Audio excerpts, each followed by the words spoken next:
السلام علیکم ګرانو دوستانو، په دې هیله چې ټول به راته روغ او جوړ یاست. په لومړي سر کې د ټولو افغانانو ته ډېر مبارک وي. افغانستان په دویمه نړیواله شلاوریزه لوبه کې پاکستان ته سخته ماته ورکړه. افغان کرکټ ملي لوبډلې تاریخ جوړ کړ او پاکستان نه لوبلړۍ وګټل. افغان کرکټ ملي لوبډلې د پاکستان کرکټ ملي لوبډلې پر وړاندې په دویمه شلاوریزه لوبه کې هم د 2 وکټو په ستر توپیر بریا خپل کړه. په دې سره دغه لوبلړۍ کې بریا خپل کړه او د پاکستان پر وړاندې د افغانستان لومړنۍ لوبلړۍ و چې افغان لوبډلې پکې تاریخي بریا خپل کړه.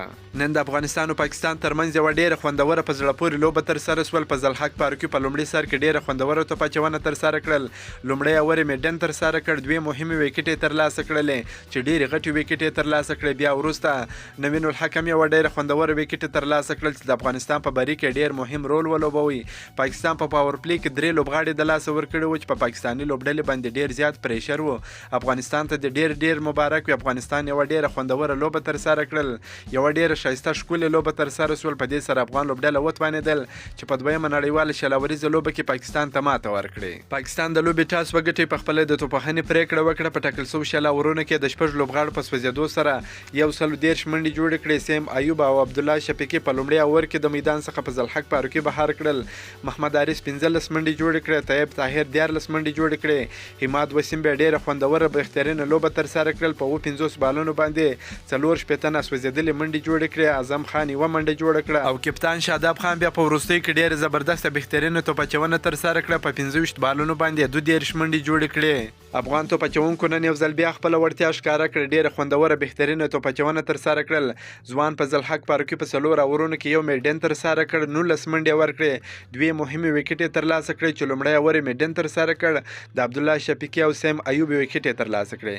عظمت الله عمرزي بیا نن ډېرې منډې ورکړې، په 3 اورونو کې 40 منډې ورکړې، کومه وکټې وانه خیستل. نوین الحق په 4 اورونو کې 26 منډې ورکړې، 1 وکټې تر لاسه کړه. مجيب رحمان په 2 اورونو کې 19 منډې ورکړې، کومه وکټې وانه خیستل. کپتان راشد خان په 4 اورونو کې 14 منډې ورکړې، ډېره خوندوره توپ اچونه تر سره کړه، 1 وکټې واخیسته. کریم جنت په 3 اورونو کې 14 منډې ورکړې، 1 وکټې واخیسته. افغان لوبډلې د 111 منډه هدف په تعقیب کې توپخانه پیل کړل. د لوبې په 19.15 اورونو کې د 3 لوبغاړو په سوځېدو سره یاد هدف تر لاسه کړ. دغه په زړه پورې لوبه په خپل بریا سره پای ته ورسول. افغانستان دغه لوبه په 2 وکټو سره وګټل. د افغانستان لپاره په لومړي سر کې رحمان الله ګربز او ابراهیم زدران ډېر ښایسته لوبه تر سره کړل. رحمان الله ګربز په 49 بالونو باندې 44 منډې جوړې کړې، 2 څلوریزې 1 شپږیزه ووهله. عثمان غني بیا د رحمان الله ګربز سره ډېر ښه پارتنرشپ وکړي، خو په 2 منډو خپل وکټ د لاسه ورکړه. ابراهیم زدران په 40 بالونو باندې 38 منډې جوړې کړې، 3 څلوریزې په بیټینګ شامل وې. هیټر نجیب الله زدران په 12 بالونو باندې 23 ناسوځېدلې منډې جوړې کړې، 2 څلوریزې 1 شپږیزه په بیټینګ شامل و.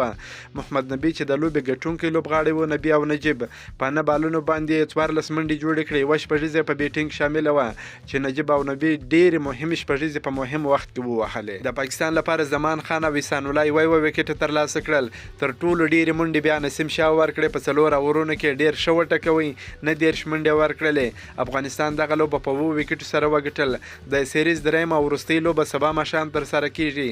د افغانستان د بریا په هیله که مو دا ویډیو خوښه شوې در سره لایک کړئ، د خپلو ملګرو سره هم شیر کړئ. د نور تازه معلوماتو لپاره هم زموږ سره اوسئ. تر بلې ویډیو پورې د الله په امان.